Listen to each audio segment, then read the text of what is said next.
একজন ব্যক্তি ছিলেন, সেই ব্যক্তিটা বিবাহের আগে মাকে কেমন মহাব্বত করতেন, বিবাহের পর মাকে কেমন মহাব্বত করতেন।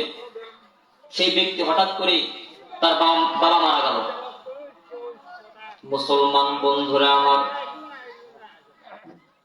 মুসলমান বাবাজি,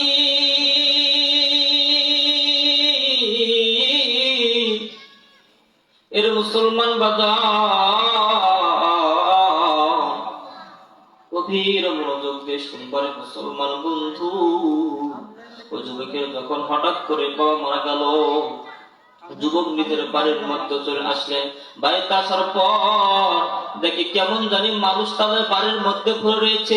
তার চাচতো ভাই তাকে দিয়ে বলে, ভাইয়া আমার তো বাবা, তোর তো বাবা দুনিয়ার বুকের মধ্যে পয়সা নাই, তোর তো বাবা দুনিয়ার বুকের মধ্যে পয়সা নাই। সন্তান তাকে দিয়ে বলে, আল্লাহ এখন মুসিবতে ফেলাইলে আল্লাহ, সামনে তুই আসতেছে, কি আমার নতুন পোশাক পরাইবি, সামনে তো ঈদ আসতেছে, কি আমার ঈদ ব্যাগের মধ্যে নিয়ে যাইবে, কি আমার কইরে নিয়ে বাড়াইবে, আমার তো বাবা দুনিয়া থেকে চলে গেল। মা তাকে দিয়ে বলে, বাবা খালে তুই কোনো চিন্তা করিস না, আমি তোর মা দুনিয়ার বুকের মধ্যে পয়সা আছি, আমি তোর সব আশা পূরণ করে দেব। ডাক দিয়ে বলে, মা গো আমার বাবার মতো তুমি কি এমন মহব্বত করতে পারবা? মায়ের ডাক দিয়ে বলে, তুমি তো আমার বাবার মতো মহব্বত করতে পারবা না। সন্তানকে মা বলতেছে, বাবা তুই কোনো চিন্তা করিস না, আমি তোর মা দুনিয়ার বুকের মধ্যে পয়সা রয়েছি, আমি তোর সকল আশা আকাঙ্ক্ষা পূরণ করে দেব। এ মুসলমান বন্ধু, মা মানুষের বাড়িতে কাজ করে নিজের খায়ার সন্তানকে খাওয়ায়, এমন পর্যায় একদিন সন্তান পড়ার টেবিলের মধ্যে বসে চিন্তা ভাবনা করতেছি, পড়ার টেবিলের মধ্যে বসে সন্তান কান্নাকাটি করতেছি। মা ডাকে দিয়ে বলে, বাবা খালে তোর কি হয়েছে, তুই কেন কান্নাকাটি করতেছিস? ডাকে দিয়ে বলে, মা গো আমার কিচ্ছু হয় নাই, আমি এমনিতে আমার মনটা খারাপ। মা ডাকে দিয়ে বলে, বাবা খালে তুই যখন ছোট্ট ছিলি, তোর একটা আওয়াজের মাধ্যমে আমি বুঝে নিয়েছিলাম তোর এখন ক্ষুধা পেয়েছে, তোর একটা আওয়াজের মাধ্যমে বুঝে নিয়েছিলাম তোর এখন ঘুম পেয়েছে।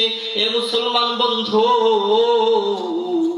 মার এইরকম করে বলতেছি, বাবা বল তোর কি হয়েছে, বাবা বল তোর কি হয়েছে, বাবা বল না তোর কি হয়েছে। তাকে দিয়ে বলে, মা গো আমার বাবা তো দুনিয়ার বুকের মধ্যে নাই, আমার বাবার তো মৃত্যু হয়েছে গো মা, আমি টাকা পয়সা কোথায় পাইব, আমি বড় টাকার চিন্তা করতেছি গো মা। মাস্টার সাহেব আমাকে বলেছে আমি যদি কালকে টাকা নিয়ে না যাই তাহলে আমাকে পরীক্ষা দিয়ে দিবে না, আমি এই জন্য চিন্তা করতেছি, আমি এই চিন্তায় কান্নাকাটি করতেছি। মায়ের পরিবর্তে কিছু টাকা পয়সা আইনের সন্তানকে দিয়ে দিলেন। সন্তান ডাক দিয়ে বলে, মা গো আমার তো বাবা দুনিয়ার বুকের মধ্যে পয়সা নাই, তুমি এই টাকা পয়সা কোথায় পাইছো, তুমি এই টাকা পয়সা কোথায় পাইছো, বলো না বাবা বলো তুমি এই টাকা পয়সা কোথায় পাইছো। মা ডাকে দিয়ে বলে, বাবা খালে তুই যখন ছোট্ট ছিলি, তুই যখন স্কুলের মধ্যে যাইতি তুই আমাকে বলেছিলি, মা তুমি ডিম খাও নইলে আমি ডিম খাই স্কুলের মধ্যে চলে যাব না। তুমি যখন এরকম করে বলতেছিলা আমি তোমার ডিমটা তোমারে খাওয়াইয়ে দিয়েছি, আর আমার ডিমটা আমি বিক্রি করে তোমার জন্য রেখে দিয়েছি। এই রকম করে সন্তানকে বলতেছি। সন্তান মার পায়ে ধরে পইরা কান্নাকাটি করতেছে। মাকে ডাক দিয়ে বলে, মা গো তুমি আমার জন্য দোয়া কইরা দাও, আমি খালেক যেন বড় কিছু করতে পারি। এর মুসলমান বন্ধু, এবার খালেক যখন স্কুলের মধ্যে চলে গেল, মাস্টার সাহেব ডাকে দিয়ে বলে, খালেক তোমার আমার ছোট্ট মেয়েটারে আমরা তোমার দিয়ে বিবাহ দিয়ে দেব। এর বাবা খালেক তুমি যদি আমার ছোট্ট মেয়েটারে বিবাহ করতে চাও তাহলে তুমি আমার ছোট্ট মেয়েটার বিবাহ করো, আমি তোমার এই স্কুলের মধ্যে চাকরি দিয়ে দিব। এবার খালেক আমার ছেলেটা আমার কাছে চলে গেল। মাকে ডাক দিয়ে বলে, মা গো মাস্টার সে আমাকে বলেছি আমি যদি সেই মেয়েটাকে বিবাহ করতে তাহলে আমাকে চাকরি দিয়ে দিবে। মাটাকে দিয়ে বলে বাবা খালিদ ওরা তো গ্রামের মেয়ে, ওরা তো শহরের মেয়ে, ওরা তো পুরানো সম্পর্কে জানে না, তুমি কেমনি করে এই মেয়েটারে বিবাহ করবা? মাটাকে দিয়ে বলে মা গো আমি ওই মেয়েটারে পছন্দ করেছি, বিবাহ করব। এ মুসলমান বন্ধু, এবার ওই মেয়েটারে যখন বিবাহ করলো, একদিন নয় দুই দিন নয়, কিছুদিন যাওয়ার পর ওই মেয়েটা তার স্বামীকে ডাক দিয়ে বলে স্বামী গো তোমার মা আমারে খাইতে দেয় না, তোমার মা আমারে ঘুমাইতে দেয় না, তোমার মা শুধু আমার কাছে গালিগালাজ পারে। ও স্বামী গো তোমার মা শুধু আমার কাছে গালিগালাজ পারে। এবার ওই খালেকটা বলছে এটা মাকে মারধর কইরা, মাকে মারধর করে তিনি নিজ বাড়ি থেকে বের করে দিলেন। তার মা মানুষের বাড়িতে ভিক্ষা করে আর নিজের জীবন বাঁচায়। এইরকম করে যখন চলে গেল কয়েকটা বছর যাবার পর একদিন খালেক নামের ছেলেটা স্কুল থেকে দেরি করে আসলে, আসার পর দরজা বারবার লক করতেছে, দরজা কেউ খোলে না। এখন কিছুক্ষণ পর যখন স্ত্রীর দরজা খুলেছে, স্ত্রীর ডাক দিয়ে বলে দরজা খুলতেও দেরি হলো কেন? ডাক দিয়ে বলে স্বামী গো তুমি কি জানো না জানো না আমার ঘরের মধ্যে ছোট্ট একটি সন্তান রয়েছে, আমার ছোট্ট একটি সন্তান রয়েছে, আমার সন্তানটা কেমন জানি কান্নাকাটি করতেছি। ওই স্বামী গো আমি যদি তখন দরজাটা খুলতাম তাহলে আমার সন্তান কান্নাকাটি করত, এই জন্য আমি দরজাটা খুলে নাই। সন্তানটা তখন ওই খালেক নামের ছেলেটা ডাক দিয়ে বলি 25 দিনের সন্তানের প্রতি যদি তোমার এত মহাব্বত থেকে থাকে, 25 দিনের সন্তানের প্রতি তোমার যদি এত ভালোবাসা থাকে তাহলে আমার মা যে আমার 25 বছর ধরে লেখাপড়া করাইছি, আমার চাকরি বাকরি নিয়ে দিয়েছে, মা আমার কতই না মহাব্বত করে।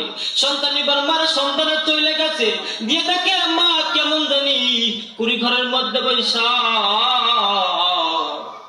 মা কেমন জানি অসুস্থ অবস্থায় রয়েছি।